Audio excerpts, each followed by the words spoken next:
কি রান্না করছো মা? গরুর মাংস। তোর ভাই কয়েকদিন ধরেই বলছে গরুর মাংস খাবে। গরুর মাংস? একটু বিরিয়ানি রান্না করে ফেলতো, আরো বেশি ভালো হতো। নিজেরটা নিজে করে খেতে শিখ মেঘ, নয়তো শ্বশুর বাড়ির সবাই বলবে মেয়েকে কিছু শিখিয়ে পাঠায়নি। মায়ের কথা শুনে মুখটা মলিন হয়ে এলো আমার। আমি কথা এড়িয়ে বললাম, আচ্ছা মা, আমি যাই। কলেজের জন্য বেরিয়ে পড়লাম। বিকেলে কলেজ থেকে ফিরে ফ্রেশ হয়ে খেতে গেলাম। মা বলল, মেঘ, ওইখানে বাটিতে তোর তরকারি রেখেছি, খেয়ে নে। তরকারির বাটিটা হাতে নিয়ে দেখলাম দুটো আলু আর একটা মাংসের টুকরা। অল্প রেঁধেছি, কাকে রেখে কাকে দিব, খেয়ে নে এটা দিয়ে। কোনো কথা না বলে চুপিসারে খেয়ে নিলাম। মেয়ে মানুষ, সব কিছু দিয়ে খেয়েই অভ্যস্ত হতে হবে, এটাই তো নিয়ম।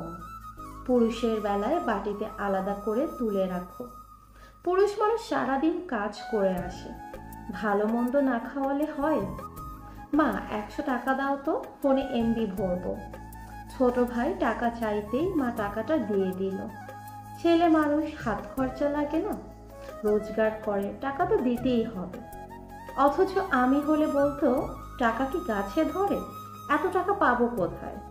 মেয়ে মানুষের তো হাত খরচা লাগে নাকি? তপ্ত নিঃশ্বাস ছেড়ে ছাদে আসলাম। মনটা ভীষণ খারাপ। মেয়ে মানুষের জীবন এত তিক্ততায় ঘেরা কেন?